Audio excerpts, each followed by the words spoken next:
Doctor اکرام الحق صاحب، پہلے حصے میں آتا ہوں. جو 7 ارب ڈالر کا پیکج ہے آئی ایم ایف اور حکومت اور اس کے قرضے جات اور اس کی وصولیابی اور شرائط، اور دوسری طرف اس میں انکلوڈ کروں گا وہ مشن جو 6 کلیدی شعبوں کو مانیٹر کرنے آیا ہے اور آج اس نے اس کی سفارشات دینی ہے.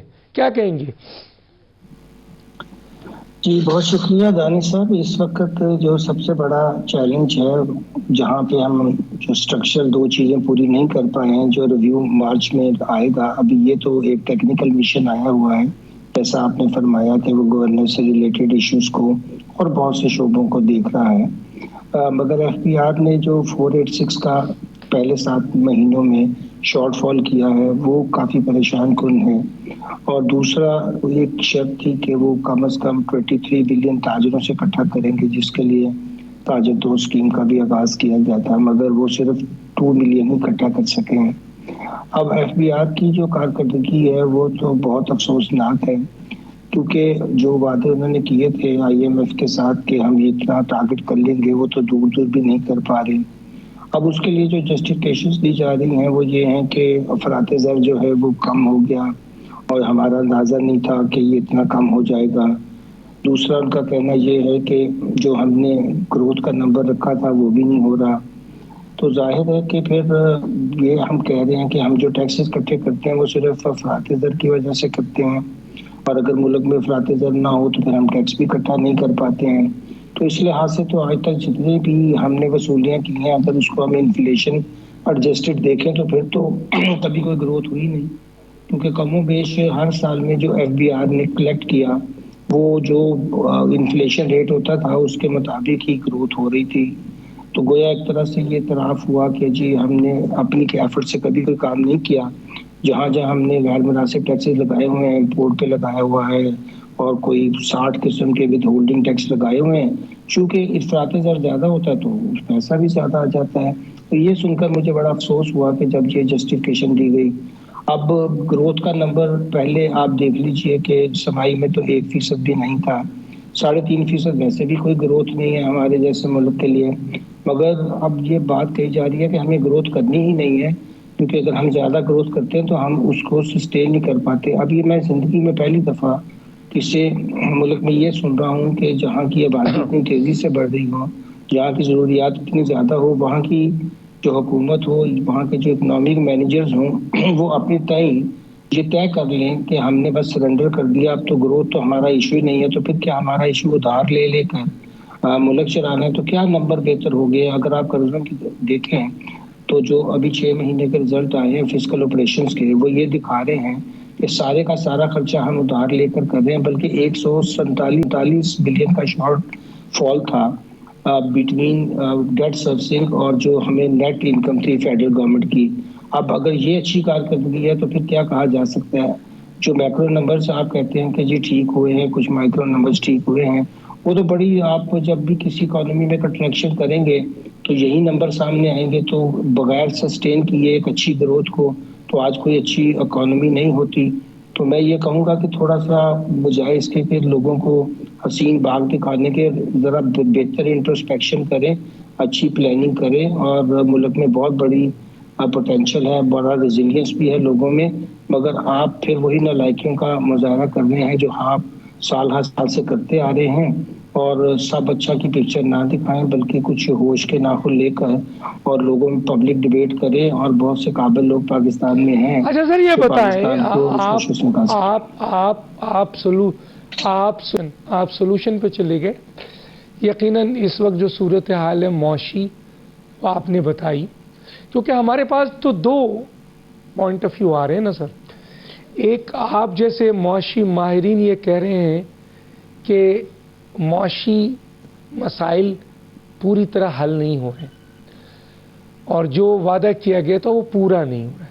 لیکن دوسری طرف حکومتی ذرائع، دوسرے ذرائع اور عسکری قیادت اس بات کی بار بار نشاندہی کر رہی ہے کہ ہماری معیشت کے جو انڈیکیٹر ہیں وہ مثبت سمت پہ بڑھ رہے ہیں اور ملک ترقی کر رہا ہے. تو یہ جو اسٹیٹمنٹ ہے اس کو آپ کیسے دیکھتے ہیں؟ یہ معاف کیجیے گا یہ 8 فروری کو جو ایک پیج کا اشتہار دیا گیا تھا کہ اپنی کارکردگی دکھانا، تو یہ کس طریقے سے آپ پبلک فنڈ ضائع کر رہے ہیں؟ اگر آپ کی کارکردگی بہت اچھی ہے تو آپ کو اتنے بڑے بڑے سپلیمنٹ دینے کی اخباروں میں کیا ضرورت ہے؟ کیا آپ میڈیا کو اپیل کر رہے ہیں؟ کیا کہنا کیا چاہ رہے ہیں میں سمجھ نہیں پاتا. اگر کسی ملک میں بہت اچھی کارکردگی چل رہی ہو تو وہاں کی حکومت جو ہے وہ سرکاری خزانے سے ایک پیج کا سپلیمنٹ یا 2 پیج کا سپلیمنٹ ایشو کرتی ہیں کہ ہم نے ونڈرز اچیو کر لیے ہیں. اب جہاں پہ مہنگائی پہنچ گئی تھی وہاں لوگوں کی آپ زندگی دیکھیں ان کے لیے بہت مشکل ہے.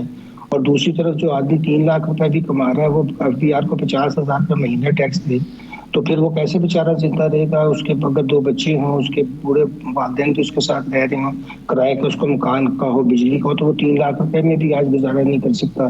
تو جہاں ہم نے اپنی مڈل کلاس کو لا کر کھڑا کر دیا کہ وہ بھی سطح غربت کی طرف آ رہی ہے.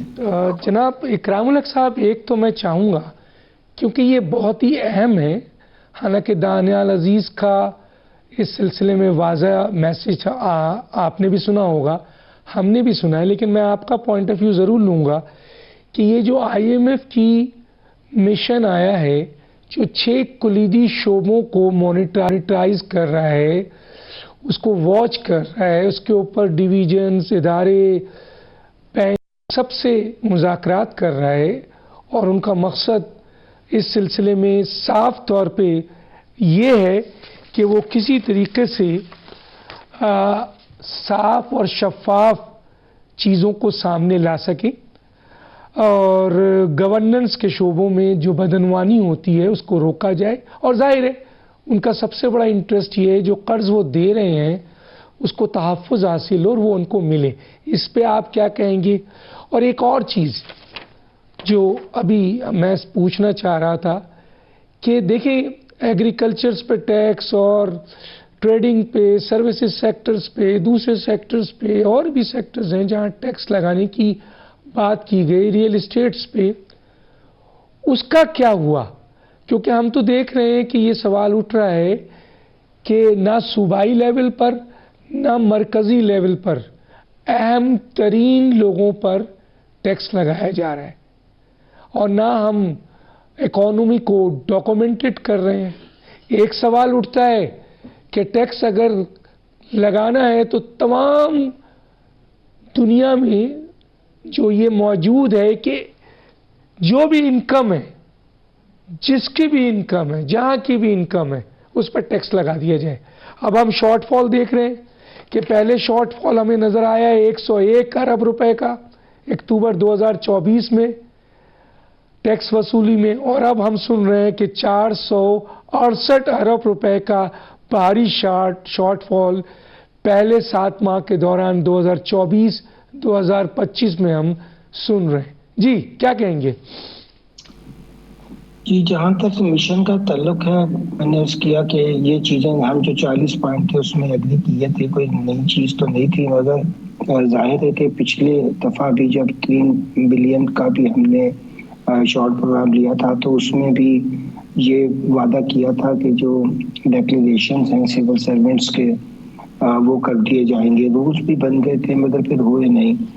اب وہ تو ایک شعبہ ہے کہ سول سرونٹس کی ڈیفینیشن کا بھی ابھی مسئلہ ہے کہ یہ صرف ہمارے وہی لوگ ہوں گے جو 73 کے سول سرونٹ ایکٹ میں آتے ہیں، تو اس میں پھر افیکٹولی ججز اور جنرلز وغیرہ کو نکالنے کی بات کی جا رہی ہے. اینی ہاؤ مشن جہاں تک گڈ گورننس کے ریلیٹڈ جتنے بھی فیلڈز ہیں یا عدلیہ کا معاملہ ہے، اگر رپورٹ سامنے آئے گی تو پھر اس کو ظاہر ہے کہ IMF یہ کرے گا کہ اس کو بینچ مارک میں تبدیل کر دے گا اور کہے گا کہ آئندہ سے آپ کو اس کے لیے بھی آپ کو ہمیں رپورٹ کرنا ہوگا. یہ ٹیکنیکل مشن کی رپورٹ کا مقصد ہی یہ ہے کہ الٹیمیٹلی اس میں سے کچھ پوائنٹس کو جو ہے وہ ضروری چیز بنا دیا جائے. مگر جن کو ضروری چیز بنایا تھا جیسے آپ نے فرمایا کہ ایگریکلچر انکم ٹیکس انہوں نے کہا تھا کہ یہ اکتوبر میں آپ لا بنا لیں اور 1 جنوری سے شروع کر دیں، وہ تو کسی نے سیریسلی کام نہ کیا اور وہ اپنی جگہ رہا. پھر انہوں نے کہا کہ ٹریڈر سے آپ ریٹیل سیکٹر اور کم از کم اس سے ٹیکس لیں، وہ بھی ہم نے نہیں کیا ہے. ظاہر ہے کہ ہم ہر دفعہ ریٹیلر سے ٹیکس نہیں لے پاتے ہیں تو اس دفعہ بھی نہیں لے پائے ہیں. پھر انہوں نے کہا تھا ریئل اسٹیٹ پہ ٹیکس لگائے، ہم نے ایک بل بنا کے پیش کر دیا کہ ہم تو ٹیکس لے نہیں پاتے تو اس لیے ایسا کرتے ہیں کہ لوگوں کو پراپرٹیاں خریدنے نہ دیں، ان سے کہیں پہلے ہمیں سے اجازت لو پھر پراپرٹی خریدو. وہ بل پاس نہ ہو سکا، دسمبر میں آیا تھا، آج فیبروری ہو گئی ہے. جب آپ اس طرح کے بل پیش کریں گے جس میں یہ لکھا ہو کہ آپ کے فنڈامنٹل رائٹس کی وائلیشن کی جائے گی کانسٹیٹیوشن کی، ٹیکس حاصل کرنے کا بھی کوئی طریقہ ہوتا ہے. اب آپ اتنے ہائی ریٹ آف ٹیکسز پہ لو ییلڈز رکھ کے بیٹھے ہوئے ہیں. اگر آپ لو ریٹ آف ٹیکسز کرتے تو آپ کی ییلڈز ہائی ہو جاتی. کون سی کوئی بڑی بات تھی؟ لیکن آپ کہہ رہے ہیں کہ جو سیلڈ کلاس ہے وہ بھی 50% ٹیکس دے.